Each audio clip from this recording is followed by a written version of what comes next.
Hello. అందరికీ స్వాగతము. ఇక్కడ మనం యేసుక్రీస్తు అనేది రోమన్ సామ్రాజ్యము సృష్టించిన ఒక నకిలీ పాత్ర, కల్పిత పాత్ర, అభూత కల్పనలతో కూడిన పాత్ర అనేది మనము తెలుసుకోబోతున్నాము. ఈ రోమన్ సామ్రాజ్యంలో చాలామంది చక్రవర్తులున్నారు. వాళ్ళందరిని కూడా సీజర్స్ అని పిలుచుకుంటా వచ్చేవాళ్ళు. సో, వీళ్ళల్లో కొంతమంది చక్రవర్తులు ఈ టైటస్ ఫ్లావియన్స్, వాళ్ళ తండ్రి వెస్పాసియన్ ఫ్లావియన్స్, ఆ తర్వాత వాళ్ళ వాళ్ళ తర్వాత తరాల్లో కాన్స్టంటైన్ ఫ్లావియన్స్ అనే ఈ ముగ్గురు చక్రవర్తులు పేర్లు గుర్తుపెట్టుకోండి. ఎందుకంటే ఈళ్ళు ముగ్గురే ఇంపార్టెంట్ ఈ మొత్తం స్టోరీ వినడానికి. వాళ్ళ చక్రవర్తుల పరంపర చాలా ఉంది కాబట్టి వీళ్ళు ముగ్గురు మనకిక్కడ ఈ ఈ స్టోరీకి ముఖ్యం అన్నమాట. సో, ఈ రోమన్ సామ్రాజ్యం వచ్చేసేసి యూరోప్ మొత్తం ఉండేది. అటు సైడ్ ఏమోను లైక్ రష్యా వరకు, ఇటు సైడ్ ఏమోను ఆల్మోస్ట్‌గా చైనా వరకు విస్తరించి ఉండేదన్నమాట. ఇంగ్లాండు, జర్మనీ, ఫ్రాన్సు, ఇటలీ ఇవన్నీ కూడా గ్రీసు, యూనో గ్రీక్ మొత్తం కూడా దీని కిందే ఉండేదన్నమాట. సో, పాత కాలంలో లైక్ యూరోప్‌ని పరిపాలించింది అప్పుడు ఆ టైంలో లైక్ గ్రీక్ చక్రవర్తులు. ఆళ్ళందరూ అయిపోయింది. ఆళ్ళ తర్వాత అయిపోయింది. అవన్నీ కూడా ఇప్పుడు పాత పడిపోయినవి. ఆ తర్వాత వచ్చిన వాళ్ళల్లో ఈ రోమన్ సామ్రాజ్యం అన్నమాట. ఈ రోమన్ సామ్రాజ్యం వచ్చేసి మెయిన్‌గా ఇటలీలో ఈ వాటికన్ అవన్నీ ఉన్నాయి చూడండి. అక్కడ రోమ్ నగరం ఉంటది కదా! అక్కడ మెయిన్ ఫేమస్ అన్నమాట. లైక్ సో, రోమ్ అనేది వాళ్ళ క్యాపిటల్ సిటీ అప్పుడు రోమన్ సామ్రాజ్యానికి. అక్కడ వీళ్ళు ఈ రోమన్ సామ్రాజ్యము ఇటలీ బేస్డ్‌గా ఉండేదన్నమాట. ఈ రోమన్ సామ్రాజ్యం ఈస్ట్ సైడ్ వచ్చేటప్పటికి లైక్ ఈ ఆఫ్రికా దాకా ఉండేది. ఈ ఈజిప్ట్ కూడా దాని పార్ట్‌లోనే ఉండేది. మరలానేమో ఇజ్రాయెల్ మొత్తం కూడా రోమన్ సామ్రాజ్యంలో ఉండేదన్నమాట. సో, ఇది వీళ్ళ యొక్క మొత్తము రోమన్ సామ్రాజ్యము. సో, అప్పుడు ఇజ్రాయెల్‌ని ప్రాంతాన్ని రోమన్ సామ్రాజ్యంలో జుడయ్యా అని పిలిచేవాళ్ళు. సో, ఈ రోమన్ చక్రవర్తి ఈయన టైటస్ ఫ్లావియన్స్ మెయిన్‌గా గుర్తుపెట్టుకోండి. వాళ్ళ నాన్న వెస్పాసియన్ ఫ్లావియన్స్. ఓకే. ఈ టైటస్ ఫ్లావియన్స్ టైంలో ఏమైందంటే రాజ్యంలో బాగా ఆర్థిక ఇబ్బందులు వచ్చినాయన్నమాట. ప్లస్ మరి అంత సైన్యాన్ని అంతా మెయింటైన్ చేయాలి. వేరే వాళ్ళు ఆక్యుపై చేస్తారు. ఇవన్నీ ఉంటాయి కదా! మళ్ళా ఏమో ఈ ప్రజల్లో కూడా కొద్దిగా పలుకుబడి తగ్గుతా ఉంటదన్నమాట. సో, దీన్ని అణచివేయటం కోసము దీన్ని మెయిన్‌గా ఈ యొక్క అసంతృప్తులు ఏమైనా వచ్చినట్టయితే వీటన్నిటిని అణచివేయటం కోసము వాళ్ళు యూనో తటపటాయిస్తా ఉంటారన్నమాట. అంటే లైక్ చాలా ఇబ్బంది పడతా ఉంటారు. ఈ చక్రవర్తి, ఈ టైటస్ ఫ్లావియన్స్ అనే ఆయన. ఈ ఈ టైంలో ఏం చేశారంటే ఆయన బాగా ఆర్థిక బాధ ఎక్కువవుతుందని చెప్పేసి అందరికీ కూడా టాక్స్‌లు పెంచేశారు. సో, ఇజ్రాయెల్ కూడా ఈ రోమన్ సామ్రాజ్యంలో పార్టీ కాబట్టి ఆళ్ళ మీద కూడా ఈ టాక్స్‌లు బాగా పెంచేశారు. టాక్స్‌లు బాగా పెంచి వాళ్ళ మీద లైక్ వసూలు చేయటం అయన్నీ కూడా జరిగేవి. అయితే ఏమవుతుందంటే ఈ ఈ రోమన్ సామ్రాజ్యంలో ఈ ఇజ్రాయెల్ ఏరియాలో వచ్చేసేసి వీళ్ళు ప్రజలు తిరుగుబాటు చేయటం స్టార్ట్ చేశారు. అర్థమైందా? తిరుగుబాటు స్టార్ట్ చేశారు. వేరే చాట్ల అంతా యూరోప్ మొత్తం అంతా కూడా అసంతృప్తి ఉంది.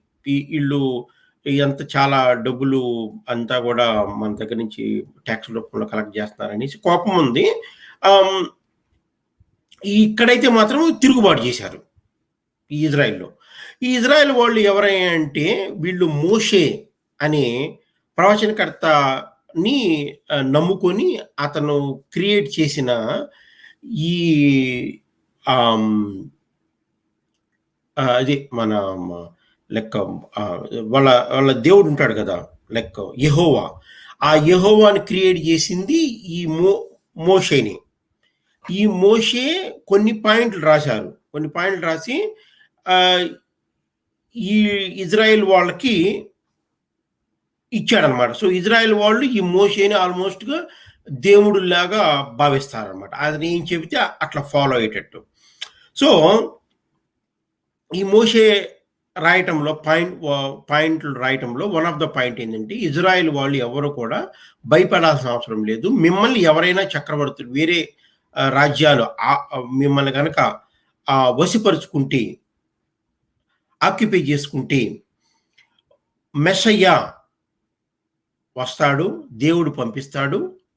ఆయన ఈ రాజ్యాన్ని మళ్ళా వాళ్ళ చేతుల్లోంచి విడిపించి మీకు ఇచ్చాడు అనేది ఒక పాయింట్ రాశాడు. సో, ఈ ఈ ఇజ్రాయెల్‌లో ఉండే ప్రజలు దీన్ని బాగా నమ్ముతారనమాట.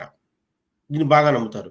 సో, ఈ టైంలో ఏమైందంటే, వీళ్ళు ఆర్థిక ఇబ్బందుల్లో ఎట్టయితే ఈ చక్రవర్తిని ఎదిరిస్తున్నారో, ఈ రోమన్ సామ్రాజ్యం మీద తిరుగుబాటు ప్రకటించారో, ఈ పాయింట్ కూడా యాడ్ అయ్యి మాకేమన్నా జరిగితే, ఎందుకంటే ఈ ఇజ్రాయెల్ ప్రాంతం అనేది ఈ రోమన్ సామ్రాజ్యము ఆక్యుపై చేసిన ప్రాంతము. ఇది వశపరుచుకున్న ప్రాంతము. వీళ్ళుగా వెళ్ళి రోమన్ సామ్రాజ్యంలో చేరింది కాదు. రోమన్స్ యుద్ధం చేసి దీన్ని గెలుచుకున్నారు. సో, వీళ్ళు వాళ్ళ కింద బతుకుతున్నారు. సో, ఈ టైంలో ఈ టాక్సేషన్ టైంలో ఈ కోపంలో వాళ్ళ మీద ఎదురు తిరిగారు. ఎదురు తిరిగటమే కాకుండా వీళ్ళకి ఒక నమ్మకం ఉంటదనమాట. మేము ఎదురు తిరిగినా మాకేమన్నా అయినా కూడా మెస్సయ్య వస్తాడనేసేసి. అంటే ఒక ఒక ఒక గుడ్డి నమ్మకం అనమాట. గట్టి నమ్మకం అనమాట. సో, ఈ గట్టి నమ్మకంలో ఏమైద్దంటే, నువ్వు కొద్దిగా చేసే యుద్ధము చాలా గట్టిగా చేస్తావు.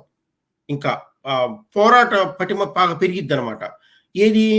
ఈ మూర్ఖమైన నమ్మకాలతో. ఏదైనా ఒక మూర్ఖమైన నమ్మకము, గుడ్డి నమ్మకం మనిషికి ఎక్కిచ్చావంటే వాడి బలం పెరిగిద్దనమాట. వాడి కండ బలం కొంత అనుకుంటే అది రెట్టింపు స్థాయిలో పనిచేస్తదనమాట. సో, కాబట్టి వాళ్ళు వీళ్ళ మీద తిరుగుబాటు బాగా గట్టిగా చేస్తున్నారు.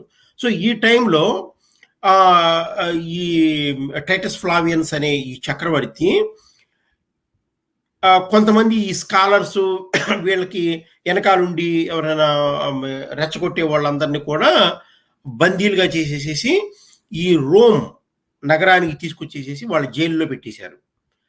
అలా తీసుకొచ్చిన వాళ్ళల్లో జోసెఫస్ అనే ఒక ఆయన ఒక స్కాలర్. ఆయన యూదుల స్కాలర్ అనమాట. అంటే యూదు గ్రంథాలు అంటే ఈ మోషే గురించి, వాళ్ళ హిస్టరీ గురించి అవన్నీ కూడా బాగా తెలిసిన వ్యక్తి. అన్ని రాసిన తెలిసిన వ్యక్తి, అందరికి ప్రవచనాలు చేసే వ్యక్తి ఆయన. సో, ఆయన్ని కూడా బంధించి ఈ రోమన్ సామ్రాజ్యంలో ఉన్న రోమ్‌లో ఉన్న జైల్లో పెట్టారు. సో, ఇది జరుగుతున్నది. అయితే ఈ టైంలో ఇంకా తిరుగుబాటు ఎక్కువైతే అక్కడ అంతా ఈ సైనికుల మీద ఎదురు తిరుగుతున్నారు, కొడుతున్నారు. సో, కాబట్టి ఏం చేద్దాము అని ఈ టైటస్ ఫ్లావియన్స్ ప్లాన్ చేశాడు. ఎట్లా అంటే, అసలు వీళ్ళ హిస్టరీ ఏంటి? ఈ యొక్క ఇజ్రాయెల్ సైడు వీళ్ళకి ఏమన్నా హిస్టరీ ఉంది. ఈ హిస్టరీలోంచి పాయింట్లు ఫస్ట్ తెలుసుకొని దానికి తగ్గట్టు మనము ఒక ప్లాన్ చేద్దాము అని ఈ జోసెఫస్ అనే అతన్నితో నెగోషియేట్ చేశాడు. ఇతనికి బాగా తెలుసు కదా ఇప్పుడు ఇజ్రాయెల్ గురించి, యూదుల గురించి. సో, ఈ వాళ్ళ హిస్టరీ అంతా కూడా విని, ఓహో, ఇది మోషే అనే అతనున్నాడు. ఆయన ఒక శాస్త్రం లాగా వీళ్ళకి ఇచ్చాడు, కొన్ని పాయింట్లు ఇచ్చాడు. సో, వీళ్ళు బాగా నమ్ముతారు. సో, వీళ్ళు ఇట్లా నమ్ముతారు, ఒక మెస్సయ్య వస్తాడు అని నమ్ముతారు అని పాయింట్లు తెలుసుకున్నారు ఈ జోసెఫస్ ద్వారా. తెలుసుకొని, సో, వీళ్ళేం చేశారంటే దీనికి ప్యారలల్‌గా ఒక క్యారెక్టర్‌ని సృష్టించి, ఈ క్యారెక్టర్‌ని మొత్తం ప్రజల్లో, దేశం మొత్తం ప్రజల్లో, ఎందుకంటే ఈ రోమన్ సామ్రాజ్యం మొత్తం ప్రజల్లో అసంతృప్తి ఉంది. మొత్తంగా అసంతృప్తి ఉంది. దీన్ని ఎలా చేయాలి? దీన్ని ఎలా కంట్రోల్ చేయాలి మనము అని ప్లాన్ చేస్తున్నారు ఇక్కడ. సో ఈ యొక్క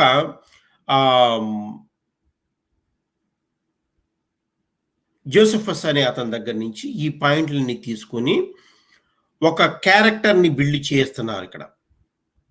ఇది ఒక కల్పితమైన పాత్ర, ఇదే మొదలు.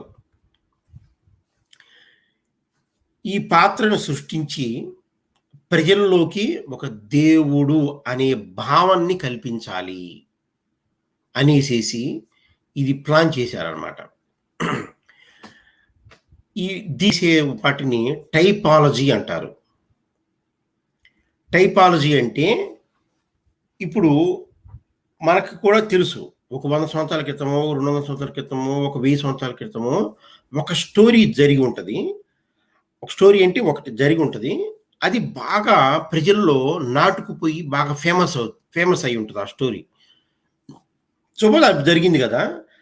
అలానే ఈ టైంలో ఈ ప్రాంతంలో ఇక్కడున్న మనుషుల్ని తో ఒక కథ వెళ్ళామనుకో, ఈ ప్రజలకి ఎట్లానో ఆ స్టోరీ బాగా ఇష్టం కాబట్టి, ఇట్లా జరుగుతుంది కాబట్టి వీళ్ళని కూడా వాళ్ళలాగా పూజించటము, ప్రేమించటము స్టార్ట్ చేస్తారు. అంతే కదా. ఇప్పుడు వాళ్ళని దైవంగా భావించారు కదా ఆ క్యారెక్టర్లో ఉన్న వాళ్ళని. సో అలానే ఇక్కడ కూడా ఈ ప్రాంతంలో ఇట్లా చేస్తున్నారు, ఒక వ్యక్తి ఇలా చేస్తున్నాడు అని ఆ వ్యక్తి కనపడ్డం, చేస్తున్నాడు అని ఒక స్టోరీ అల్లాడు అనుకో, ఓహో ఇతను ఎవరో మన కాలంలో ఉన్నాడు కానీ మనం చూడలేదు కానీ, బట్ ఇతను ఆన్లాగా ఉన్నాడే అని చెప్పేసి ఇతన్ని ఒక దైవంగా భావించి జనాల్ని ఒక పిచ్చోళ్ళని చేయొచ్చు. ఇది టైపాలజీ. అంటే ఓల్డ్ టెస్టమెంట్స్లో ఎట్లయితే రాసి ఉన్నారో, ఫర్ ఎగ్జాంపుల్ ఇప్పుడు మనం గనక ఈ బైబిల్ తీసుకున్నట్టయితే ఓల్డ్ టెస్టమెంట్స్ ఎలా రాసి ఉన్నారో, న్యూ టెస్టమెంట్స్ అనేది టైపాలజీ. అంటే ఓల్డ్ టెస్టమెంట్స్ ఇలా చెబితే ఇలా నమ్మారు. సో అలానే ఇక్కడ న్యూ టెస్టమెంట్స్లో కొద్దిగా దగ్గరగా ఇప్పుడు ప్రస్తుతం ఉన్న పరిస్థితులకి చూడండి, అప్పుడు ఉన్న పరిస్థితులకు తగ్గట్టు ఒక కార్బన్ కాపీ లాగా దానికి తగ్గ ఇక్కడ ఇంకో వేరే అతను ఉంటాడు. ఇక్కడ ఈ ప్రస్తుతం ఉన్నాయండి అతను, ఈ ప్రస్తుతం ఉండే అతని మీద ఇతను అతనిలాగా ఉన్నాడని ఇట్లా భ్రమ కల్పిస్తారన్నమాట. ఇక్కడ ఈ కల్పించడం ఏమైందంటే, ఓ అతనిలాగానే ఇతను ఉన్నాడు, ఇతనే లైక్ అతన్ని దేవుడు అనుకున్నావు కదా, అప్పుడు ఇతను కూడా దేవుడు అనేసుకుంటావు ఆటోమేటిక్గా. సో ఇలా సృష్టించడం అనేది అనే టైపాలజీ అంటారు. సో ఈ రోమన్ చక్రవర్తి దగ్గర ఉన్న ఎవరైనా కానీ, మేధావులు కానీ ఎవరైనా కానీ, వీళ్ళందరూ కూడా ఈ టైపాలజీని వాడి ఈ మోషే చెప్పిన మెస్సయ్య గురించి విని అలానే సృష్టిద్దాము అని అనుకున్నారు. ఈ యొక్క క్యారెక్టర్లోకి సో అందుకని ఆ పేరు ఏం పెట్టారంటే, ఆ క్యారెక్టర్ పేరు జీసస్ క్రిస్ట్. జీసస్ క్రిస్ట్ అంటే ఇదంతా కూడా గ్రీక్ నేము, పూర్తిగా గ్రీక్ నేము. అంటే European language, one of the European languages. So కాబట్టి ఇది ఒక సో పేరు కూడా చూడండి, జీసస్ క్రిస్ట్. జీసస్ అంటే సేవియర్, క్రిస్ట్ అంటే మెస్సయ్య. సో ఈ జీసస్ అనే వ్యక్తే మెస్సయ్య అని చూపించటం అనమాట. ఏది ఈ ప్రజలందరికీ, ఈ ప్రజలందరూ ఈ గొడవల మీద ఉన్నారుగా, ఈ ట్యాక్స్లు పెరిగిన ఈ చక్రవర్తిని ఎదురుస్తున్నారు కదా, ఈ దేవుడు ఇదేదో ఒక అతను వచ్చాడు, ఇతను ఏదో చేశాడు, ఈ గందరగోళంలో పడేస్తే ఈ ప్రజలందరూ దీంట్లో పడిపోతారు.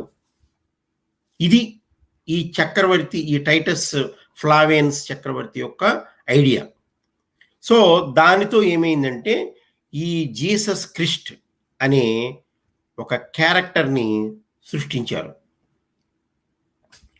ఈ క్యారెక్టర్ని సృష్టించి ఈ క్యారెక్టర్కి సేమ్ యాజ్ ఈజ్గా ఎట్లా అంటే నమ్మకం కలిగేటట్టు, ఎవరో ఒక మేరీ అనే ఉంటుంది, ఆమెకి ఒక వర్జిన్ ఆమెకి ఈయన పుట్టాడు, ఈయన దేవుడు కుమారుడు అని ఒక స్టోరీ అల్లుకుంటూ వచ్చేసేసి ఇతన్ని ఇక్కడ వీళ్ళు మెస్సయ్య వచ్చాడంటే వీళ్ళు నమ్మకుండా ఇతన్ని తిరుగుబాటు చేసి ఇతన్ని వీళ్ళు ఇజ్రాయేలోళ్ళు చూడండి, ఇజ్రాయేల్లో ఉన్న సామంత చక్రవర్తి, ఈ ఇజ్రాయేలోళ్ళు ఇతన్ని చంపేశారు అని సృష్టించటం అనమాట. దీనికి ఈ స్టోరీకి అంతటికి అతను సృష్టించాలనుకున్న స్టోరీ ఇది. సో అలా సృష్టించేసేసి ఇతను మళ్ళా పైకి లేచాడు దేవుడు కాబట్టి, బికాజ్ ఇతను మెస్సయ్య కాబట్టి, ఎందుకంటే దేవుడు కుమారుడు కాబట్టి. దేవుడు కుమారుడు కాదు, దేవుడు పంపించిన వాడు కాబట్టి. దేవుడు కుమారుడు కాదు, దేవుడు పంపించిన వాడు కాబట్టి, మెస్సయ్య కాబట్టి ఇతను మళ్ళా పైకి లేచి వెళ్ళాడు. ఇది మొత్తం స్టోరీ. సో దీనికి ఈ జీసస్ క్రిస్ట్ అనే పేరు పెట్టారు. గుర్తుపెట్టుకోండి, జీసస్ అంటే సేవియర్, అంటే రక్షకుడు. పేరు కూడా చూడండి, రక్షకుడు అంటే క్యారెక్టర్. ఇప్పుడు మనం సినిమాల్లో కూడా ఆ పేరు కూడా ఎట్లా పెడతామంటే ఆడు ఏ పాత్ర చేయబోతున్నాడో దానికి తగ్గట్టు పేరు పెడతామన్నమాట. సో మన క్రిస్ట్ అనేది ఉండాలి, ఎందుకంటే మెస్సయ్య కోసం ఎదురు చూస్తున్నారు కదా. మెస్సయ్య అంటే ఇది పేరు వచ్చేసి క్రిస్ట్ వచ్చేసి ఈడు సైడ్ వాళ్ళకి అర్థం కావాలి కాబట్టి యూరోప్లో వాళ్ళందరికీ క్రిస్టియన్ పెట్టారు జనరల్గా. ఇప్పుడు వాళ్ళకి లాంగ్వేజ్ జీసస్ క్రిస్టే అర్థమైంది కాబట్టి వాళ్ళు అదే పెట్టుకున్నారు, ఎందుకంటే అక్కడే రాస్తున్నారు కాబట్టి ఇదంతా కూడా. ఇంకొకటి, సో ఇప్పుడు ఏం చేశారంటే ఇక్కడ గొడవంతా ఏంటంటే ఈ ఇజ్రాయెల్లో ఉన్న ఇజ్రాయెల్లో ఉన్న ఎదిరిచ్చే వాళ్ళందరి మీద ఈ రోమన్ సామ్రాజ్యంలో ఉన్న మిగతా ప్రజలందరికీ కూడా అసహ్యం కలగాలి, కోపం రావాలి, వీళ్ళని కొట్టాలి, వీళ్ళని అణిచివేయాలి. అర్థమైందా? ఎందుకంటే ఇక్కడ బాగా తిరుగుబాటు ఉంది, ఇది ప్లాన్. సో అప్పుడు ఏం చేయాలి, ఈ టైటస్ ఫ్లావియన్స్ అనే అతను ఒక జీసస్ క్రిస్ట్ అనే అతను అక్కడే పుట్టినట్టు, అతను మెస్సయ్య అయినట్టు, అతన్ని ఇజ్రాయేల్ వాళ్ళని చంపేసినట్టు, ఇతనే దేవుడు అన్నట్టు, ఇతని దేవుడు కుమారుడు అన్నట్టు. అర్థమైందా? దేవుడు కుమారుడు అన్నట్టు సృష్టించి ఈ రోమన్ సామ్రాజ్యంలో ఉన్న ప్రజల్లో వదిలితే, ఇది ఇజ్రాయెల్ వాళ్ళకి కాదు, రోమన్ సామ్రాజ్యం అంటే యూరోప్లో ఉన్న ప్రజలకు గనక ఈ స్టోరీ గనక వదిలితే వీళ్ళు నమ్మి ఇజ్రాయెల్ వాళ్ళని అసహించుకుంటారు. ఇజ్రాయెల్ అంటే అది కూడా ఈ యొక్క సామ్రాజ్యంలో పార్టే, కానీ ఈ యొక్క సైనికుల్లో కానీ వీళ్ళల్లో కానీ ఈ సైనికులందరూ కూడా యూరోపియన్లు ఉండేవాళ్ళు కదా. ఇది ఆక్యుపై చేసిన ల్యాండ్, ఇది ఇజ్రాయెల్ అనేది గుర్తుపెట్టుకోండి, ఇది ఆక్యుపై చేసిన ల్యాండ్. ఇవన్నీ ఇది మామూలుగా ఈజిప్ట్ కానీ ఆఫ్రికన్ కంట్రీస్లో కొన్ని ప్రాంతాలు కానీ ఇవన్నీ కూడా ఆక్యుపై చేసిన ల్యాండ్స్. యాక్చువల్గా ఒరిజినల్ సామ్రాజ్యం వచ్చేసేసి యూరోప్ మొత్తం కూడా రోమన్ సామ్రాజ్యం, అది ఒరిజినల్ సామ్రాజ్యం. ఇవి ఆక్యుపై చేసిన సామ్రాజ్యాలు అనమాట. సో కాబట్టి వీళ్ళకి కోపం పెరిగిద్ది, అసహించుకుని వాళ్ళని కొడతారు, సో కంట్రోల్ చేసేయచ్చు. ఇది లెక్క అనమాట. సో దానితో ఈ జీసస్ క్రిస్ట్ అనే క్యారెక్టర్ తీసుకొచ్చేసేసి మళ్ళా దానికి చూడండి పొయిటిక్గా ఎట్లా వెళ్ళారో. ఆమె ఒక వర్జిను, ఆ వర్జిన్కి ఈ జీసస్ క్రిస్ట్ అనేవాడు పుట్టినట్లు, ఆ వ్యక్తి పెరిగిన తర్వాత ఈ ఇజ్రాయెల్లో ఉన్న చక్రవర్తిని ఎదిరించినట్లు, కానీ ఆ ఇజ్రాయెల్లో ఉన్న ఈ ప్రజలందరూ కూడా నమ్మకుండా, ఆయన చెప్పింది నమ్మకుండా అతన్ని ఎదిరించినట్లు, ఈ చక్రవర్తి పట్టుకొని వెళ్ళేసేసి ఇతన్ని ఈ సిలువకి వేలాడదీసినట్లు. ఆ సింబల్ కూడా వాళ్ళే క్రియేట్ చేశారు, సిలువ సింబల్ కూడా. ఈ సిలువ అంటే లైక్ అప్పుడు ఇజ్రాయెల్ ప్రాంతంలో ఏ వ్యక్తికైనా కూడా మరణశిక్ష వేసేది సిలువ మీద చేస్తారు, అంటే ఉరితాడు లాంటిది అది. ఇప్పుడు మనం ఉరితాడుతో ఊరేస్తాము ఒక ద్రోహం చేసిన ఒక ద్రోహం చేసిన వ్యక్తికి, ఇట్లాంటి ఏదైనా తప్పు చేసిన వ్యక్తికి. అలానే ఆ ప్రాంతంలో సిలువ అంటే 2 చెక్కల ముక్కలు పెట్టేసేసి దానికి ఇట్లా ఏలాడదీసి మేకులు కొట్టేవాళ్ళు, ఇది జరిగేది. సో అలానే దాని మీద వీళ్ళు ఇతన్ని చంపేసినట్లు క్రియేట్ చేసి ఇంకా వదిలేశారు. ఈ వదిలేసేటప్పటికి ఈ యూరోప్లో ఉన్న ప్రజలందరూ నమ్మారు. ప్లస్ ఈ సైనికులందరూ, సైనికులు అంటే ప్రజల్లోంచి వచ్చిన వాళ్ళేగా, వీళ్ళందరూ కూడా నమ్మారు. అంటే ఈ మొత్తం ఇదంతా కూడా బాగా నమ్మకం ఏర్పడిపోతుంది అనమాట. నమ్మకం ఏర్పడిపోయేసేసి ఈ ఈ సామాన్యమైన ఈ లేని ప్రజల్లో, ఈ సామాన్యమైన ప్రజల్లో బాగా నాటుకుపోతుంది ఈ క్యారెక్టర్. ఏది జీసస్ క్రిస్ట్ అనే క్యారెక్టర్. ఈ జీసస్ క్రిస్ట్ అనే క్యారెక్టర్ కూడా వీళ్ళు ఎందుకు తయారు చేసుకున్నారంటే, ఈ జీసస్ క్రిస్ట్ అనే క్యారెక్టర్ రీప్లేస్మెంట్ ఎవరంటే ఈ టైటస్ ఫ్లావియన్స్ అని అర్థం. టైటస్ ఫ్లావియన్స్ అని అర్థం. ఫస్ట్ ఈ క్యారెక్టర్ని జనాలందరిలోకి పంపించారు. ఈ జనాలందరిలోకి ఈ క్యారెక్టర్ పంపించేసేసి అయిపోయింది, వెళ్ళిపోయింది, ఆల్రెడీ వెళ్ళిపోయింది బ్లడ్లోకి. తర్వాత వీళ్ళు ఏం చేశారంటే, టైటస్ ఫ్లావియన్స్ కూడా జీసస్ క్రిస్ట్ లాంటి వాడే, వాళ్ళ తండ్రి దేవుడు, ఎవరు, యెహోవా అన్నట్టు అనమాట. ఎవరు, ఇందాక చెప్పాం కదా, వెస్పాసియన్ అనేవాడు దేవుడు, ఆడికి పుట్టిన కొడుకు ఈ టైటస్ ఫ్లావియన్స్ అనేవాడు జీసస్ క్రిస్ట్ లాంటి వాడు అని వీళ్ళే చక్రవర్తుల్ని దైవ సమానులుగా చూసేటట్లు ఈ క్యారెక్టర్ ఎట్లా సృష్టించారు. దీనివల్ల ఇది జరుగుతుంది. Plus at the same time ఈ టైంలో ఎవరయ్యా అంటే, ఆయన అక్కడ చంపేశారు, ఇక్కడ ఈ ప్రాంతంలో ఎలాంటి అంటే మేము అలాంటి వాళ్ళమే అన్నట్టు అనమాట. సో ఈ స్టోరీ ఇక్కడ అంతా పాకిచ్చేశారు, ఈ రోమన్ సామ్రాజ్యం అంతా కూడా. ఇప్పుడు ఏం చేశారంటే, కొన్నాళ్ళ తర్వాత ఈ రోమన్ సైనికులందరూ కూడా ఇంకా పిచ్చి ఎంత ఎక్కిపోయిందంటే, ఈ రోమన్ సైనికులందరూ వెళ్ళిపోయేసేసి మా జీసస్ క్రిస్టుని మీరు చంపుతారా అని కోపం పెంచుకొని, వాళ్ళు యూదులకి, ఆ ఇజ్రాయెల్లో వాళ్ళకి ఒక టెంపుల్ ఉంటుంది అనమాట.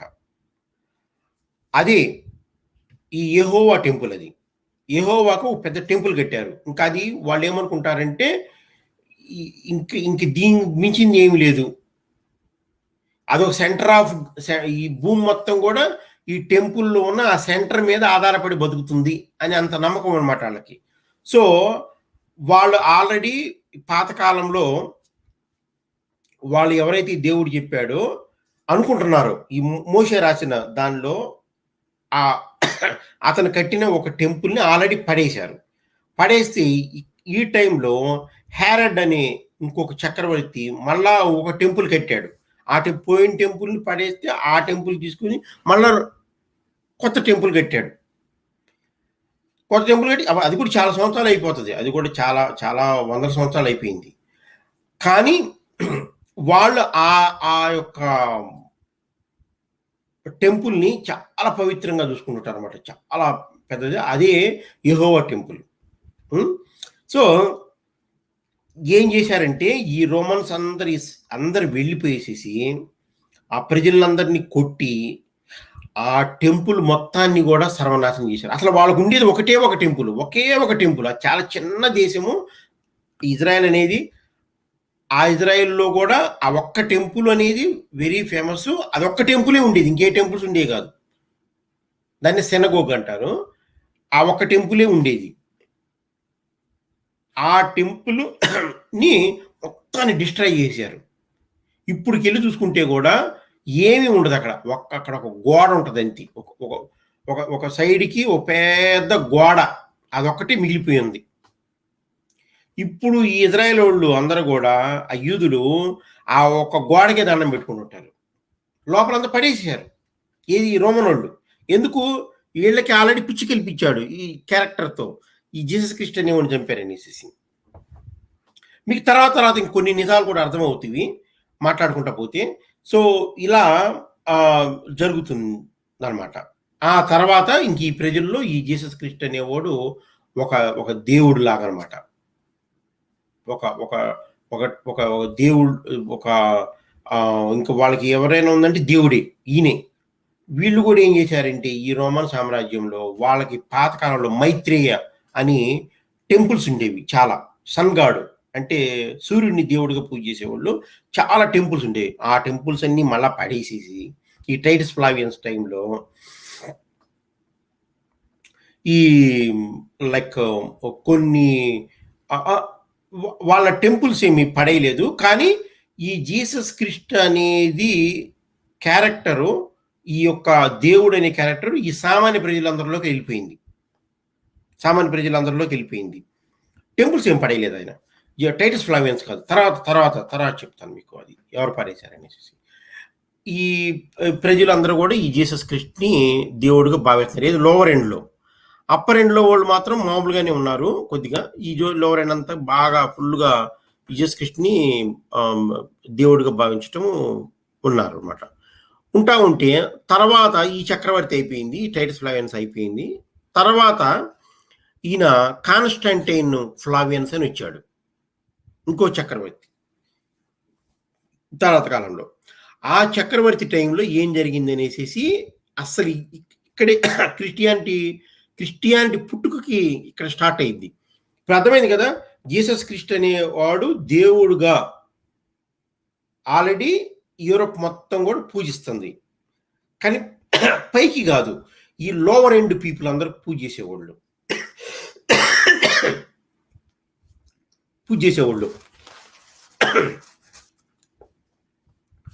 సో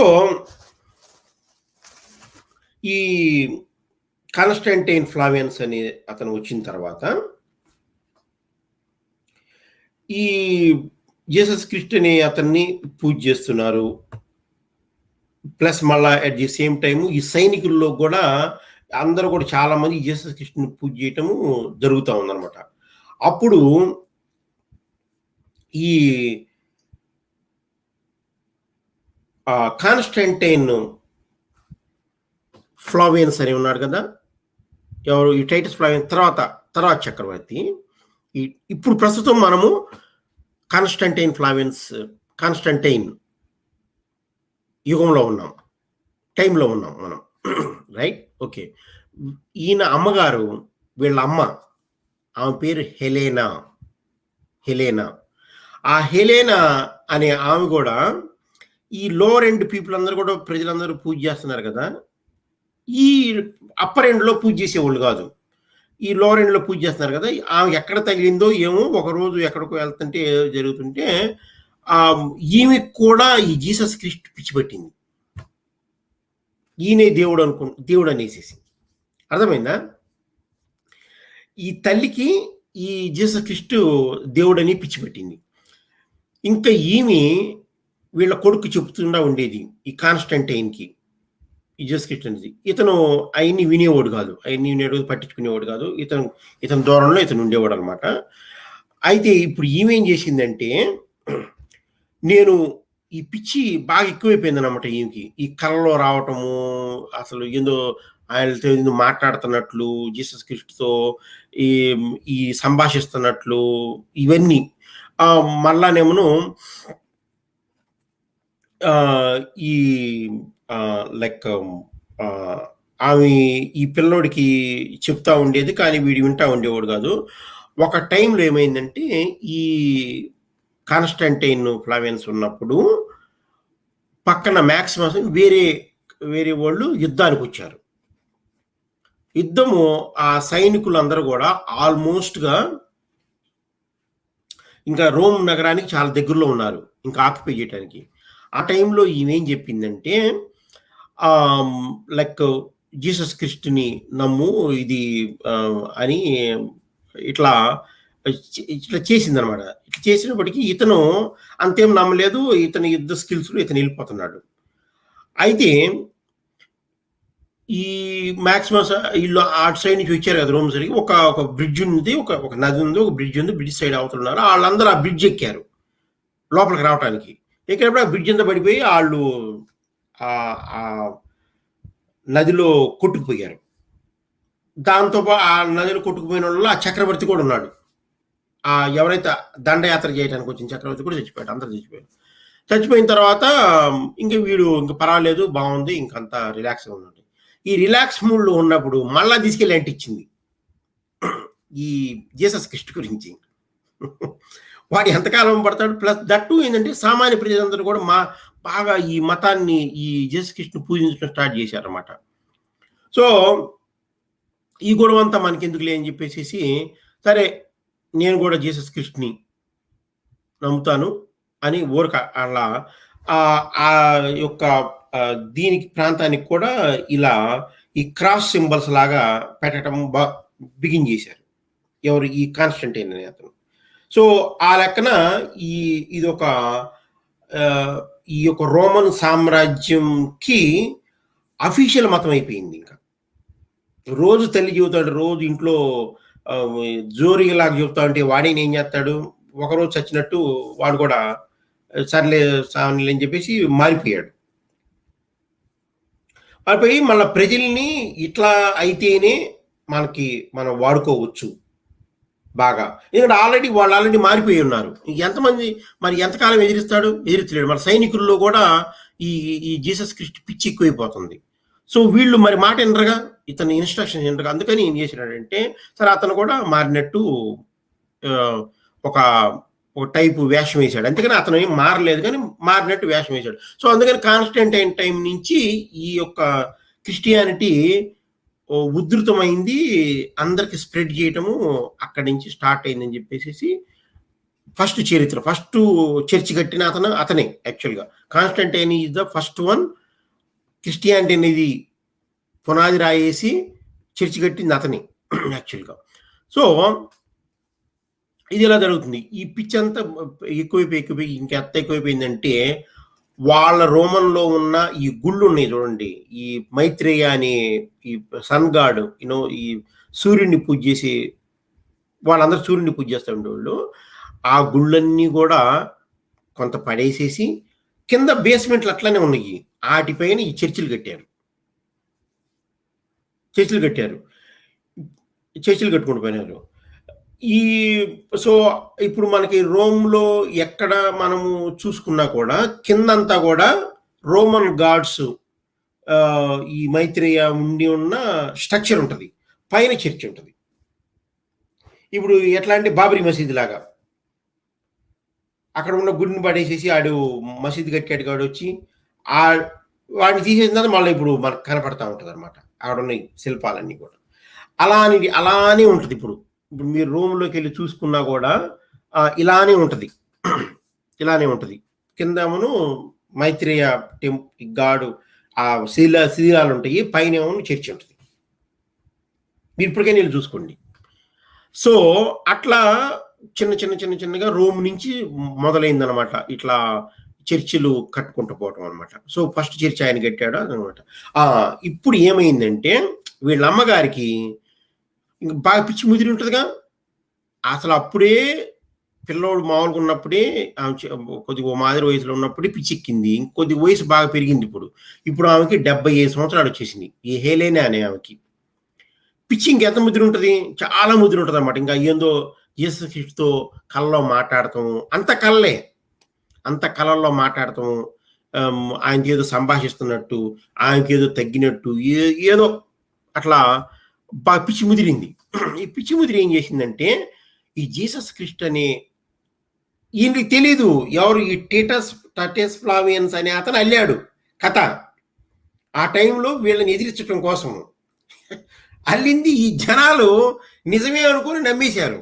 మామూలు ఇప్పుడు ఆర్డినరీ జనాల కాళ్ళకేం తెలుసు, నమ్మేసి అది అట్లా మరుగుబడి ఉంది. ఆ మరుగుబడి ఉన్న దాన్ని ఈమెకి, ఈ తల్లికి, ఇప్పుడు ఇతను ఆ టైటస్ ఫ్లావియన్స్ తర్వాత ఎప్పుడో చాలా సంవత్సరాల తర్వాత చక్రవర్తి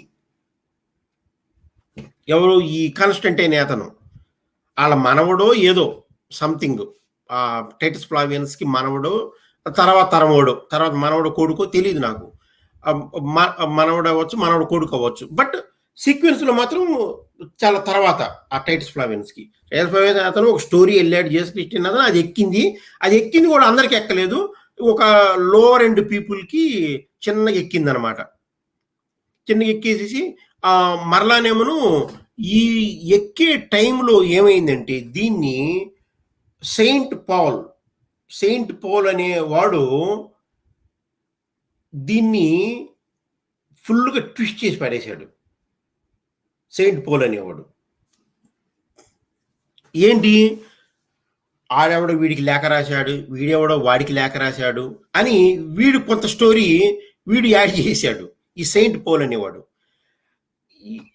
ఈడు యాడ్ చేసిన స్టోరీ ఇంకా ఇంకా అది సామాన్య లోవర్ ఎండ్ ప్రజల్లో బాగా పాతుకుపోయింది అనమాట. సో ఇప్పుడు ఈ పిచ్చి జనాల దగ్గరికి ఈమె వెళ్ళింది కదా, ఈ హెలెనే అనే ఆమె. ఇప్పుడు ఎవరు ఆ టైటస్ ఫ్లావియన్స్ యొక్క మనవడు, ఈడు కాన్స్టంటైన్ గాడి యొక్క తల్లి, కాన్స్టంటైన్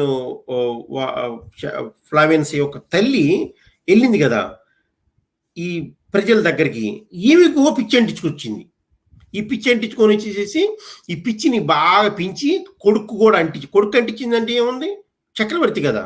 ఒకసారి చక్రవర్తికి అంటించిందంటే చక్రవర్తిలో ఉన్న ఎవరైనా సమాజంలో ఉన్న అందరూ మారిపోవాల్సింది ఇంకా, అంతే కదా. ఇంక పెద్దగా ఛాయిస్ ఏముండదు ఆ టైంలో, ఇంకా ఇప్పుడు కూడా ఉండదు. ఇప్పటికి కూడా చాలా వరకు ఇప్పుడు ఎవరైనా పెద్ద టాప్లో ప్రెసిడెంట్ అట్లా ఉన్నారంటే, వాళ్ళు మారారంటే ఆల్మోస్ట్ కిందంతా మారిపోతుంటారు. సో ఏమైందంటే ఈ తల్లికి రోజుకి పిచ్చి పిచ్చి బాగా ముదిరి, నేను జీసస్ క్రిస్ట్ని అక్కడికి వెళ్ళి, యాడికి ఇజ్రాయెల్కి వెళ్ళి, నేను ఇతను ఎక్కడైతే ఆ ఉరేశారో అంటే సిలువేశారో అక్కడికి వెళ్ళి నేను కనుక్కోవాలి, అతను పుట్టిన ప్రదేశం చూసి రావాలి అని ఈ మనిషి తీర్థయాత్ర స్టార్ట్ చేసింది. ఎవరు, ఈ హెలెనే అనేవి. సో ఈ క్రిస్టియానిటీ ఒక బోగస్ స్టోరీ అయితే, ఆ బోగస్ స్టోరీని ఎట్టాను ఈ లేని వాళ్ళు, పేదరికంలో ఉన్నవాళ్ళు ఏ పిచ్చి స్టోరీ చెప్పినా సరే నమ్ముతారు. ఆ పిచ్చి స్టోరీ చిన్న పేదరికంలో ఉంది. ఈమె వెళ్ళి ఆ పేదరికంలో గుడిసెల్లో వాళ్ళతో మాట్లాడితే వాళ్ళు చెప్పింది నిజమే అనుకో అని చెప్పేసి ఈమెకి ఆ స్టోరీ ఎక్కించుకుందన్నమాట. ఒకసారి టైటస్ ఫ్లావియన్స్ అప్పుడు ఆ స్టోరీ డెడ్ అయిపోయింది. అప్పర్ ఎండ్లో ఎవరికి తెలియదు ఇది జీసస్ క్రీస్తు ఇలా ఉంటాడు, ఇవన్నీ ఏం మర్చిపోయారు. బట్ లోవర్ ఎండ్ వాళ్ళు మాత్రం దాన్ని సజీవం ఉంచారు. సో ఇవేం చేసిందంటే ఇంకా తీర్థయాత్రకు బయలుదేరింది, నేను కనుక్కోవాలనేసి. సో ఇజ్రాయెల్ వచ్చి ఇంకా అసలు యూదులు అన్ని ఆ టెంపుల్ ఎప్పుడు పరేశారుగా, అదంతా రేజ్ చేశారు కదా. Plus at the same time ఇంకా వాళ్ళు కూడా పైకి ఎదిరించి అంత ఏమి లేదు, అందరినీ చాలా మందిని చంపేశారు. యూదుల్లో ఎవరైతే ఎదిరిస్తారో వాళ్ళందరినీ చంపేశారు కదా అప్పుడే పాతకాలంలోనే. అందుకని వాళ్ళు అట్లా నెమ్మదిగా అట్లా బతుకుతున్నారు అన్నమాట. ఈమె వెళ్ళేసేసి ఈమె మహారాణి కదా, అంతే కదా. ఇప్పుడు ఈమె తల్లి అంటే ఈ మహారాణి, చక్రవర్తి మహారాణి కదా. ఇప్పుడు ఈమె అక్కడికి వెళ్ళి ఇంకా స్టార్ట్ చేసింది అనమాట ఈమె యొక్క తీర్థయాత్ర. ఎక్కడికి వెళ్తుంది, ఎక్కడికి వెళ్ళాలో తెలీదు, ఎక్కడో తెలీదు. అప్పుడు ఏం చేశారంటే ఈ కొంతమంది వైజ్ మ్యాన్ ఉంటారుగా, అంటే ఏ సమాజంలో అయినా సరే కొద్దిగా పెద్దోళ్ళలాగా కొద్దిగా తెలిసి ఆ ప్రాంతం గురించి బాగా తెలిసిన వ్యక్తులు ఉంటారుగా. ఈమె మహారాణి కాబట్టి వెళ్ళి ఇక్కడ ఉన్న ఇజ్రాయెల్లో ఉన్న బాగా తెలివితేటలు గల వాళ్ళు, పెద్ద మనుషులుగా వ్యవహరించే వాళ్ళందరినీ పిలుచుకురండి అని చెప్పి వాళ్ళందరూ వచ్చారు ఈమె దగ్గరికి. వస్తే ఈమె అడిగిందనమాట, ఈ జీసస్ క్రిస్ట్ అనే అతను దేవుడు ఉన్నాడు కదా, అంటే దేవుడు కొడుకున్నాడు కదా. ఎందుకంటే ఈమె దేవుడు అనుకుంటుంది, దేవుడు ఉన్నాడు కదా, దేవుడు కొడుకున్నాడు కదా. ఈ దేవుడి కొడుకు ఇక్కడ సిలువ వేయబడ్డాడు, ఆయన ఎక్కడ ప్రాంతంలో పుట్టాడు, ఏ ప్రాంతం ఎక్కడ ఉందా పుట్టిన ప్రాంతము. ఎందుకంటే ఇక్కడ స్టోరీలో బెత్లెహేం అవన్నీ రాశాడు. సో ఈ బెత్లెహేం ఎక్కడ ఉంది ఈ స్టోరీ, ఎందుకంటే అంత రోమన్ సామ్రాజ్యం కాబట్టి ఆ పేర్లన్నీ వీళ్ళకి తెలుసు కాబట్టి వీళ్ళు టైటస్ ఫ్లావియన్స్ టైంలో రాశారు. ఈ బైబిల్ లాగా దీనిలో తగ్గట్టు ఇవి ఎక్కడెక్కడ ఉన్నాయి అనేసి అడిగింది. అంటే ఎక్కడ ఉన్నాయేమో అని చెప్పారు, ప్రాంతాలు అయితే చెప్పారు. జీసస్ క్రిస్ట్ అని అతన్ని ఇక్కడ ఉరేశారు కదంటే వాళ్ళందరూ ఏం సమాధానం చెప్పారంటే, ఆ వైజ్ మ్యాన్ అంటే అంత పెద్దవాళ్ళు, అక్కడ ఉన్న మేధావులు, ఆ ఇజ్రాయెల్లో ఉన్న మేధావులు, ఇజ్రాయెల్లో ఉన్న పెద్ద మనుషులు అందరూ, అంటే వాళ్ళకి ఆ ప్రాంతం మీద అంత తెలుసు కదా. అది ఉండేది చిన్న దేశము, చిన్న ప్రాంతము, దాన్ని అంత తెలుసు కదా. వాళ్ళు ఏం చెప్పారంటే జీసస్ క్రిస్ట్ ఏమోనమ్మా మాకు తెలియదు అన్నారు. ఏమోనమ్మా మాకు తెలియదు అని అంటే, ఇదేంటి ఏమోనమ్మా మాకు తెలియదు అంటారు. సో ఈమెమనుకుందంటే వీళ్ళు అందరూ మర్చిపోయి ఉంటారు ఏదో అనుకొని ఇంక వాళ్ళని ఇంకా పంపించేసి ఈమెం చేసిందంటే 75 సంవత్సరాలు ఈ మనిషి ఒక అడుగు ఒకటి తీసి ఒక అడుగు వేయాలంటే కర్ర ఉండాలి చేతిలో. ఈ కర్రతో బట్ మహారాణి కాబట్టి ఆమెని పల్లకీలో ఎక్కించుకొని ఎక్కడంటే అక్కడికి తీసుకెళ్లేవాళ్ళు. అక్కడ దింపిన తర్వాత అయినా మళ్ళీ వెళ్ళటానికి కర్ర పోటుతో వెళ్ళేది. 70 సంవత్సరాల మనిషి వదిలిపెట్టల ఈ తీర్థయాత్ర. అసలు క్రిస్టియానిటీ అనే బోగస్ని ఉధృతం చేసింది ఈ హెలెనా అనే ఈ మహామనిషి, ఈ మహాతల్లి ఈ సృష్టించింది ఇదంతా కూడా. సో వెళ్ళి ఈయన ఎక్కడా ఇది క్రాస్ మీద అంటే సిలువు మీద చేశారు అని అంటే ఇక్కడ ఎక్కడ ఏ ప్రాంతంలో ఈ సిలువులు వేసి జనాలను చంపేవాళ్ళు ఆ టైంలో అని చూడగానే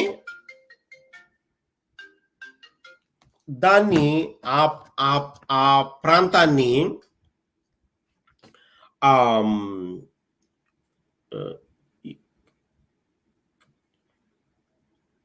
అదేదో అంటారు. అంటే ఏంటంటే శ్మశాన వాటికి లాగా, ఫర్ ఎగ్జాంపుల్ శ్మశాన వాటికి లాగా అనుకోండి. శ్మశాన వాటికి లాగా దాన్ని ఏదో గుర్తుకు రావడం లేదు. దాన్ని శ్మశాన వాటికి లాగా. సో ఏ ప్రాంతంలో ఈ సిలువులు వేసేవాళ్ళు అని తెలుసుకుంది.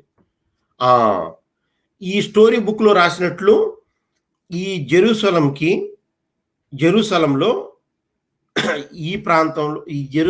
ప్రాంతంలో ఈయనకి ఇలా మరణశిక్ష వేశారు ఈ క్రాస్ మీద అని చదివిందిగా, ఆల్రెడీ రాశారు కదా స్టోరీలో రాసిన బట్టి ఎక్కడ ఉందనంటే ఈ జెరూసలంలో ఈ ప్రాంతంలో ఈ సిలువులు వేయబడ్డాయి ఇంత ముందు.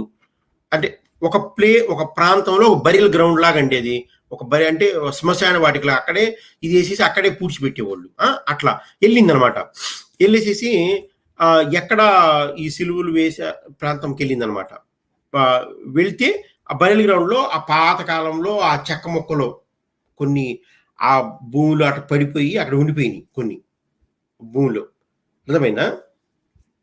అంటే అది ఏం లేదు, ఒక 100 సంవత్సరాలు 200 సంవత్సరాల క్రితం జరిగిన స్టోరీ అది. 200 సంవత్సరాలు 300 సంవత్సరాల క్రితం జరిగింది అది. అంటే అప్పుడు సిలువులు వేస్తా ఉండేవాళ్ళు ఆ ప్రాంతంలో. ఎక్కడ వేస్తారంటే ఈ బరియల్ గ్రౌండ్ వేస్తారంటే వెళ్ళింది.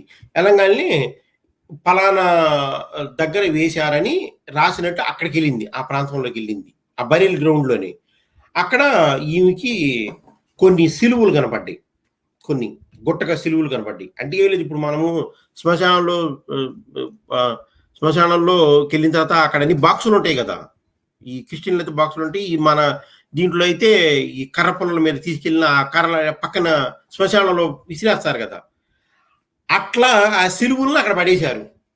సో ఈమె ఏం చేసిందంటే ఆ సిలువులను కొని తీసుకుంది.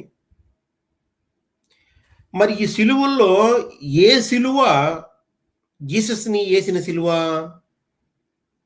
తెలియదు. ఇక్కడ చూడండి, ప్రపంచంలో కనీసం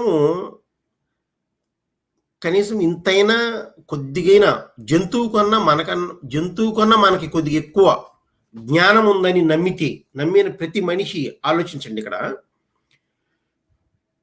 ఆ సిలువులను తీసుకొచ్చేసేసి ఆమె ఏం చేసిందంటే, ఏ సిలువు సపోజ్ ఒక రోగం వచ్చిన, బాగా రోగంతో బాధపడుతున్న ఒక వ్యక్తిని తీసుకొచ్చింది.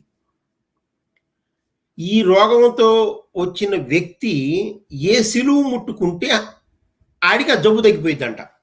ఏది నిజమైన సిలువు అయితే, ఏది యేసు ప్రభు వేసిన ఏదైతే ఆ సిలువు ఉందో ఆ సిలువును ముట్టుకుంటే రోగం తగ్గిద్ది, మిగతాయి ముట్టుకుంటే రోగం తగ్గదు. సో అది యేసు ప్రభువుని వేసిన సిలువ అని నిర్ధారించిందంట. అర్థమైందా? చాలా సిలువులు అక్కడ పడి ఉన్నాయి. ఇట్లా ఏ సిలువో తెలియట్లే, ఏ సిలువు మీద యేసు ప్రభు వేసినా తెలియట్లా. ఈమె ఏం చేసిందంటే, ఒక రోగం ఉన్న మనిషిని పట్టుకురండి, ఆ మనిషి వచ్చి ముట్టుకుంటే ఏదైతే యేసు ప్రభువుకి వేసిన సిలువను ముట్టుకుంటాడో ఆ రోగం తగ్గిపోయింది ఆ మనిషికి. ఇది జబ్బు చేసిన మనిషిని తీసుకొచ్చి టెస్ట్ చేయటం అనమాట. సో ఎవరినో తీసుకొచ్చి ఆడు ఒక సిలువను ముట్టుకున్నాడంట, తగ్గల వాడికి రోగం. రెండో సిలువను ముట్టుకున్నాడు, తగ్గల రోగం. ఇప్పుడు ఏదో ఒక మూడో సెలవుకి వచ్చాడు. అది ముట్టుకున్నాడంట. అది ముట్టుకుంటే ఆడికంట జబ్బు తగ్గిపోయిందంట. ఆడికో, ఆమెకో మనిషికి జబ్బు తగ్గిపోయిందంట. కాబట్టి ఆమె ఏం చేసిందంటే, ఈ హెలెనా అనే మేధావి, ఈ పెద్ద మేధావి ఏం చేసిందంటే, ఈ సిలువ, ఈ 2 చెక్క ముక్కలు యేసు ప్రభువుని ఇక్కడే చంపారు. దీని మీదే ఆయనకి ఉరిశిక్ష అంటే సిలువ వేశారు అని ఆమె నిర్ధారించింది. ఈ మహామేధావి నిర్ధారించింది. ఇది ఎంత మోసమో, ఇది ఎంత పిచ్చితనమో చిన్నపిల్లలకి చెప్పినా కూడా అంటారు. కానీ ఈ జనాలు, ఈ పిచ్చి జనాలు చూడండి, ఇంత పిచ్చితనాన్ని కూడా నమ్ముతున్నారు. సరే, ఆ సిలువని ఏం చేసిందంటే ఆమె 2 చెక్క ముక్కల్ని, అక్కడ మేకులు దొరుకుతాయి కదా, మేకులు కూడా అక్కడే పడి ఉంటాయి. ఇప్పుడు మనము శ్మశానానికి శవాన్ని ఎత్తుకెళ్ళిన తర్వాత ఆ చెక్కలు తీసుకెళ్ళి అక్కడ పడేస్తాం కదా, మామూలుగా ఒక పక్కన పడేస్తాం కదా మోసుకెళ్ళిన కర్రలు. అట్లా అక్కడ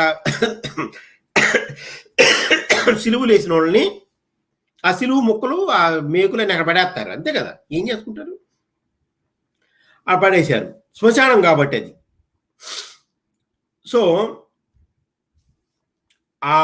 ఆ సిలువనండి, ఆ సిలువుని, ఆ 2 చెక్క ముక్కల్ని, ఆ 3 మేకుల్ని ఆమె ఇంకనుకుందిగా విషయము. ఆమె ఆ రోమన్ సామ్రాజ్యానికి పట్టుకొచ్చేసింది. మహారాణి కాదు, మహారాణి కదా, రోమన్ సామ్రాజ్యానికి తీసుకొచ్చింది. ఇప్పుడు రోమ్లో వెళ్ళి చూడండి, దానికి ఒక చర్చి కట్టారు. ఏదైతే యేసు ప్రభువుని ఈ చెక్క ముక్కల మీద, ఈ 3 మేకుల మీద, 3 మేకులతో కొట్టి ఆయన్ని ఉరేశారు, ఆయన్ని చంపారు అని ఉందో, అవే చెక్క ముక్కలు ఇప్పుడు మనకి రోమ్లో ఉంటాయి. రోమ్లో ఈ ఒక చర్చిలో ఉంటాయి. ఈ మహామనిషి పెట్టింది తీసుకెళ్ళింది అవంట. ఏది అవి ముట్టుకుంటే ఆడికి రోగం తగ్గిందంట. అది మనం ఈ 2 చెక్క ముక్కలు, ఈ 3 మేకుల నుంచి మాట్లాడుకుందాము. నేను ఒక్క మాట అడుగుతాను. ఇప్పుడు ఈ మహామేధావి తీసుకెళ్ళింది కదా రోమ్కి, ఆడ పెట్టింది కదా.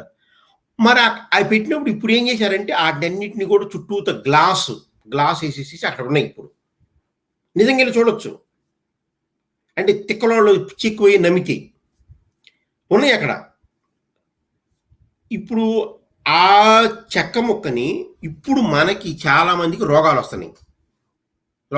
చాలా మందికి రోగాలు వస్తున్నాయి కదా. ఇప్పుడు రోగాలు, క్యాన్సర్లు రోగాలు చస్తున్నారు. ఎందుకు? క్రిస్టియన్స్ని వెళ్ళమను, రోగాలు వచ్చిన క్రిస్టియన్స్ని. అప్పుడు ఆ చెక్క ముక్క ముట్టుకు, అది ఏంది, ఒరిజినల్గా యేసు ప్రభు తాకిన, యేసు ప్రభుని ఉరేసిన, సిలువ వేసిన చెక్కలు అవి. ఇప్పుడు జబ్బులు వచ్చిన క్రిస్టియన్స్ అందరూ వెళ్ళి దాన్ని ఎందుకు తాకరు? అసలు తగ్గిపోవాలి కదా. అర్థమైందా? మోసం ఎక్కడో లేదు.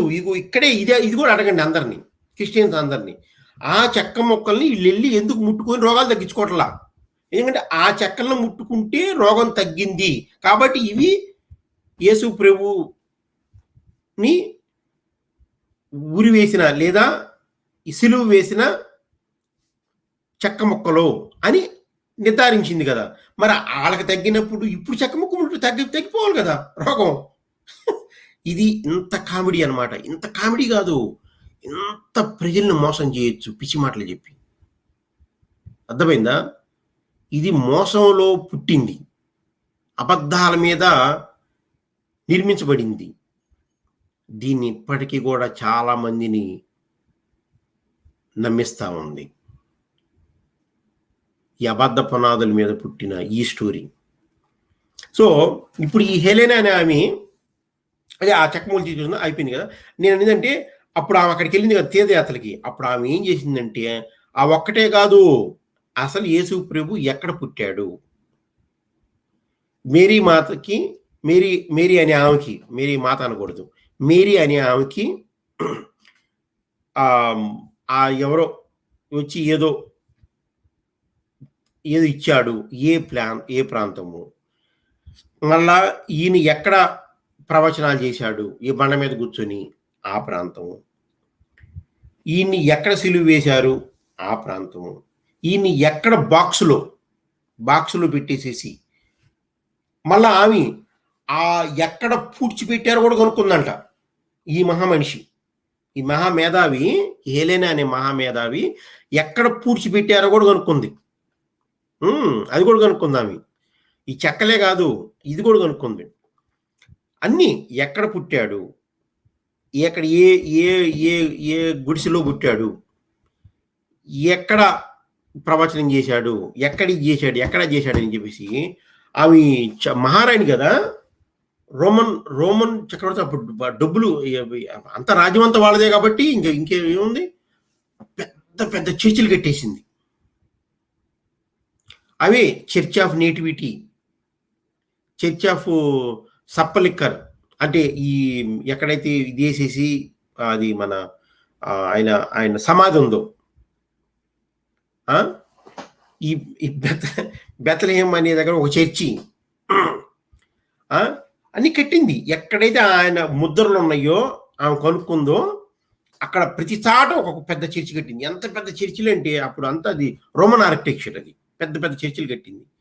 ఇప్పుడు మనకందరికీ ఎలా అనిపిస్తుంది అంటే ఇది నిజమేమో, బెత్లెహేమ్ వెళ్తే నేను ఇక్కడికి పుట్టాడేమో, ఈ బండ మీద పుట్టాడేమో ఒక ఫీల్ అనమాట. మళ్ళీ దానిపైన పెద్ద చర్చి అలంకరణగా బాగుంది.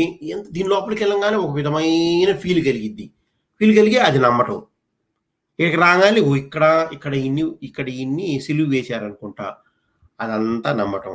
అక్కడ చర్చి నమ్మటం. మళ్ళీ ఇక్కడికి రాగానే ఆ చర్చి గురించి దగ్గరే కిందే అక్కడ పూడ్చిపెట్టారంట, ఇది నమ్మటం. ఇది నిజమైన బాక్సులో ఇక్కడే ఆయన్ని సమాధి చేశారు అని నమ్మటం. ఇగో ఈ బండ మీద వేశారని నమ్మటం. ఇదంతా చెప్పింది ఎవరు? ఈ హేలెనా అని రోమన్ నుంచి వచ్చిన వ్యక్తి. మీరు గమనించండి, ఇక్కడ ఇది చెప్పింది ఒకవేళ ఇజ్రాయెల్లో ఉన్న ఒక వ్యక్తి అనుకో, దాని కొంతైనా కానీ కొంతగా పోయినా సగమైన నమ్మొచ్చు. అసలు ఎంత పెద్ద మేధావైనా సరే ఈ భూమి మీద ఉన్న తెలివితేటలు ఏ వ్యక్తి అయినా సరే సగం నమ్మొచ్చు. ఎవరు? ఇజ్రాయెల్లో ఉన్నోడు చెప్తే. ఈమె ఇజ్రాయెల్కు ఎక్కడో రోమ్లో ఉన్న ఒక వ్యక్తి ఇక్కడికి వచ్చి ఆమెకేంది, ఆమె ఆ లోకల్లో ఉన్న ప్రజలకి ఆ బుక్కు, ఆ టైటస్ ఫ్లావియన్స్ రాపిచ్చిన బుక్కు పిచ్చెక్కి జీసస్ క్రిస్ట్ అని పిచ్చెక్కి వాళ్ళకి వాళ్ళు లేని తనంలో వాళ్ళు తిక్కలోళ్ళలాగా వాళ్ళు చేస్తామంటే వాళ్ళ నుంచి ఈమె ఎక్కించుకొని ఇటు నుంచి ఇటు తీసుకొచ్చింది. చూడండి ఒకసారి. ఈ వ్యక్తి అంట అసలు ఏ బండ మీద ఆయన ఇది చేశారు కనుక్కుందంట. ఎక్కడ ఆ చెక్క ముక్కలేందని కనుక్కుందంట. 3 మేకులు కూడా కనుక్కుందామి. ఆ మేరీ అనే ఆమె ఎక్కడ ఉందో కనుక్కుంది. ఆమెకి ఎక్కడ కందో కనుక్కుంది. అర్థమైందా? ఏ పాకలో కొందో కూడా కనుక్కుందామి. ఈమె కనుక్కుంది. ఈ మహామేధావి, ఈ హేలెనా అనే మహామేధావి కనుక్కుంది. ఇది మీరు ఏమాత్రం మనుషులైతే, మనుషులు అంటే కనీసం బుర్ర ఉంటుంది, జంతువుకు బుర్ర ఉండదు, ఆలోచన శక్తి ఉండదు అంటున్నాను. బుర్ర అని కాదు, ఆలోచన శక్తి. నువ్వు ఏం చేస్తున్నావు అంటే ఏదో పిచ్చి స్టోరీ నమ్మి నీ ఆలోచన ఆపేస్తున్నావు. నీకు భగవంతుడు ఆలోచన ఇచ్చాడుగా, జంతువుకి ఇవ్వాల ఆలోచన, నీకు ఇచ్చాడు ఆలోచన. ఆలోచనిస్తే దీన్ని ఆలోచించు. ఇది ఎక్కడైనా నమ్మటానికి ఏమన్నా అసలు నమ్మటం కాదు, అసలు ఏమన్నా అర్థం ఉందా? రోమ్ నుంచి వచ్చిన ఒక చక్రవర్తి తల్లి, ఆ మేధావి 75 సంవత్సరాల వయసులో కర్రపోటు వేసుకుంటా వెళ్ళి నిర్ధారించింది. అక్కడ ఆల్రెడీ ఆ పెద్దోళ్ళని, ఆ ఇజ్రాయెల్లో ఉన్న పెద్దోళ్ళని, హిస్టారియన్స్ని, ఆ మేధావుల్ని, ఎవరైతే ఆ ప్రాంతంలో మొత్తంగా ఉన్న పెద్ద మనుషులను అందరినీ అడిగితే వాళ్ళు మాకు తెలియదు అన్నారు. ఏసుకంటే మాకు ఎవరో తెలియదండి అన్నాడు. అర్థమైందా? అలా అన్నా కూడా ఈమె వదలకుండా కనుక్కుందంట. ఎట్టా? ఈమె బేస్ ఏంటి? ఈ టైటస్ ఫ్లావియన్స్ రాసిన ఈ బైబిల్ పుస్తకం. ఈ బైబిల్ పుస్తకాన్ని ఏం చేశారంటే ఇక్కడ ఈ జోసెఫస్ ఉన్నాడుగా, జోసెఫస్. ఇప్పుడు మళ్ళీ జోసెఫస్ గురించి మాట్లాడుకోవాలి మనం. ఈ జోసెఫస్ ఉన్నాడు కదా, ఈ జోసెఫస్ ఈ యూదుల ఇజ్రాయెల్ ఆయన మొత్తం తెలుసు కాబట్టి ఆయన ఏం చేశాడంటే ఈ ఓల్డ్ టెస్టమెంట్స్ స్టోరీ అంతా కూడా వీళ్ళకి ఇచ్చాడు.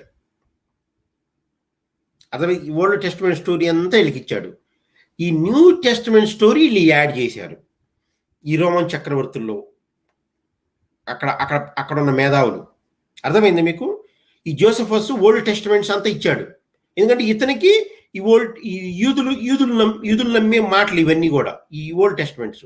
ఈ పాయింట్లని ఈయనిస్తే ఆడు కొంత యాడ్ చేశాడు అనమాట. ఈ యాడ్ చేయడం ఎట్లా యాడ్ చేశాడంటే టైపాలజీ. అర్థమైందా? టైపాలజీ. ఈ టైపాలజీతో ఇదే విధంగా ఇంకొక క్యారెక్టర్ని మెస్సయ్య వస్తున్నాడు కాబట్టి ఇట్లా వచ్చాడు, అదే జీసస్ క్రిస్టు అని ఇట్లా రాసుకుంటూ పోయినారు అనమాట. అర్థమైందా? ఓల్డ్ టెస్టమెంట్స్ న్యూ టెస్టమెంట్స్ అంటే అర్థమైందా? ఓల్డ్ టెస్టమెంట్స్ జోసెఫస్ యాడ్ చేశాడు. ఎందుకంటే ఆయన అక్కడ యూదుల గ్రంథాలకి స్కాలర్. ఆయన ఈ న్యూ టెస్టమెంట్స్ ఈ టైటస్ ఫ్లావియన్స్ దగ్గర ఉన్న మేధావులు అల్లిన స్టోరీ. అల్లటం కూడా ఎట్టా? వీడికి ఏదో ఒక శిష్యులు ఉన్నారు, వీళ్ళు వాడికి ఒక లేఖ రాశాడు, వీడికి ఒక లేఖ రాశాడు, వీడిట్ట అన్నాడు, వాడు అట్ట అన్నాడు, ఇట్ట చెప్పే వీళ్ళ మాటలేమన్నా చూడండి ఒకసారి. వీటినే నిజంగా జరిగినట్టు సువార్తలు అంట, అవి బోధలంట, సువార్తలు బోధలు. ఏది ఈ స్టోరీ రాయటంలో ఈ 12 కొంతమందిని పెట్టాడు కదా, పీటర్ అని, ఇంకొకడు ఎవరో ఉన్నారు కదా, ఇట్లా లోకా అని, ఇంకా మన జానేక యోహాన్ అంటే జాన్ అంటే యోహాన్ అని ఇట్లా రాశాడు. చూసావా కథ ఎట్టెళ్ళాడు? మళ్ళానేమను ఈ మధ్యకాలంలో సెయింట్ పౌల్ అనే ఇంకొక దొంగ, ఈ దొంగ అక్కడ ఆడికి ఒక లెటర్ రాశాను, వాడు నాకు ఒక లెటర్ రాశాడు, నేను వీడికి ఒక లెటర్ రాశాను. ఎట్లా లెటర్ రాస్తాడు? గ్రీకోళ్ళకి ఒక లెటర్ రాస్తాడు మనోడు, ఈ సెయింట్ పౌల్ అనేవాడు. మళ్ళా ఇక్కడే కాదు, ఫిలిప్పీన్స్ వాళ్ళకి ఒక లెటర్ రాస్తాడు. మళ్ళా ఇంకా రకరకాల వాళ్ళకి, ఇంకెవరికో వేరే చాలా మందికి రాశాడు. ఇవన్నిటిని కూడా చిన్న చిన్న శిష్యులు న్యూ టెస్టమెంట్ ఫినిష్ చేశారు. అర్థమైందా మీకు? ఇది ఈ ఓల్డ్ టెస్టమెంట్కి రిఫ్లెక్షన్ కింద ఈ న్యూ టెస్టమెంట్ స్టోరీ రాయలేదు. టైపాలజీ ఈ కాలంలో పుట్టాడు అనేసి ఇక్కడ అనమాట, ఇదనమాట. ఇప్పుడు ఈ జోసెఫస్ అనే అతను ఈ ఫ్లావియన్స్ అంటే ఈ టైటస్ ఫ్లావియన్స్ గుర్తుపెట్టుకోండి. ఈ కాన్స్టెంట్ నేను పాతది మిస్ అయింది చెప్తున్నాను. ఈ టైటస్ ఫ్లావియన్స్ టైంలో ఇతన్ని ఆ జైల్లోంచి బయటికి తీసుకొచ్చి ఇతనికి అన్ని మర్యాదలు చేసి ఇతన్ని కూడా ఒప్పించి ఇతను కూడా ఆ చక్రవర్తుల్లో భాగం అయిపోయేసేసి ఈ ఫ్లావియన్స్ అని ఇంటి పేరుని తీసేసుకున్నాడు. గుర్తుపెట్టుకోండి. తర్వాత ఇప్పుడైనా జోసెఫస్ ఫ్లావియన్స్ అయిపోయాడు. జోసెఫస్ అనే అతను ఎవరు? అక్కడ మన ఇజ్రాయెల్ అతను. కానీ ఇక్కడికి వచ్చి ఈ చక్రవర్తులతో బంధం ఏర్పాటు చేసుకొని ఈ ఫ్లావియన్స్ అని ఇంటి పేరు కూడా ఈయన తగిలిచ్చేసుకున్నాడు. ఇప్పుడు జోసెఫస్ అనే అతను జోసెఫస్ ఫ్లావియన్స్ అయిన పేరు. అర్థమైందా? అంత దొంగతనం అనమాట.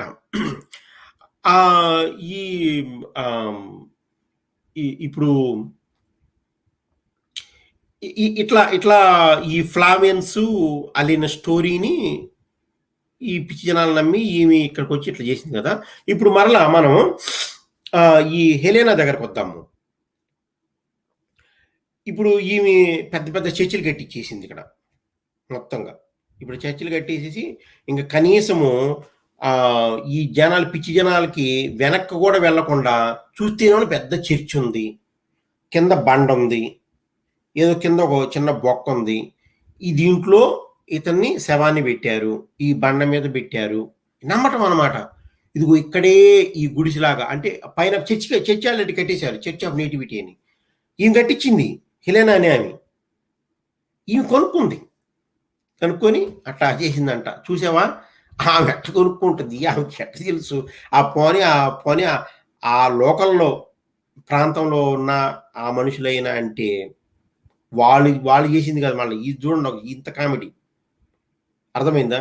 మరి కనీసము ఈ స్టోరీ అంతా విన్న తర్వాత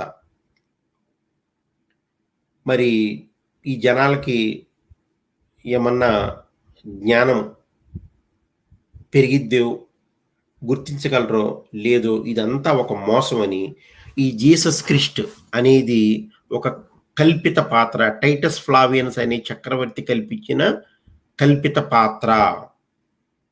వీళ్ళు ఇప్పుడు మీరు ప్రూఫ్‌ల కింద చూసుకోవాలనుకుంటే కొన్ని ప్రూఫ్‌లు ఎట్లంటే ఇప్పుడు రోమన్ సామ్రాజ్యంలో ఉన్న ఈ రోమ్ మహానగరం ఉంది కదా!